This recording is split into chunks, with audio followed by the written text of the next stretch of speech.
thing about the story I think that inspires change is, first of all, number one, I think everyone feels like it's their story. I think that everybody had a woman like Aibileen or Minnie or Yulme or Constantine in their life that made a difference, a surrogate mother, a co-mother, someone who intervened and stood in the gap, a domestic, for lack of a better term. And so automatically, or either that or they were a skeeter. You know, they were that woman who grew up that no one had any expectations from them because they were women. And so automatically they're drawn into the story. Automatically they become a part of it. They find that these characters are familiar. And then once they see these characters come together and they see how these friendships, how they begin to influence each other, how they begin to literally give each other permission to dream and find their voice and tap into the extraordinary parts of themselves, I think there's something about that that makes people who are sitting in the audience feel like that's possible. That doesn't always happen, that you sit and watch a story that speaks to you.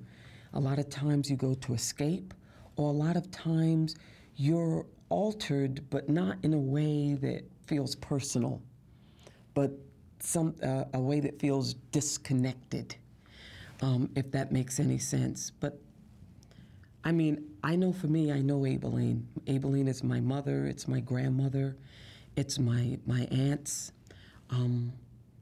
Those women are very palpable to me. And I love to think that my mom and my grandmother made a difference. It's always easier to educate when you put it in the context of a personal story.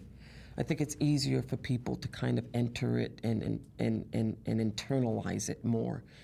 And that's how you see how racism affected these friendships, but how they found each other despite it. You know, and you have to think, this happened, what, 50 years ago, not very long ago. And you saw that the burden of racism and sexism is not just on people of color and women. You see how it affects everything about us. You know, we are known, our absolute foundation of this country is a melting pot. So that's why I say it's uniquely American. It's a uniquely American story. It's these relationships born out of our history, out of something that we created. I think it was the only way to do justice to that story and to that time period and those characters, is to make it authentic. I think that so often that the South is kind of portrayed as almost something comical. And, you know, the people with the missing teeth and, you know, people who are almost cartoonish in their lack of education and knowledge and intellect. The accents are always all over the place and exaggerated. The gestures. And I think that when it's exaggerated, people can create distance with it. They can say that they don't recognize it or kind of stay on the outside. But I think that when it's authentic, it's very hard to escape it.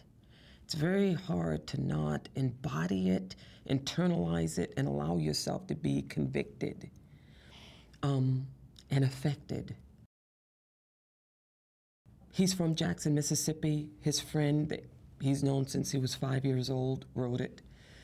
And so he had a co-mother, Carol Lee, who was actually in the movie. He had a personal investment in getting it right because it's his story. Once again, it's his story. You know, whenever it's not your story, sometimes you don't feel as much of an investment. But when it is your story, you feel like you have to get it right. It means too much to you.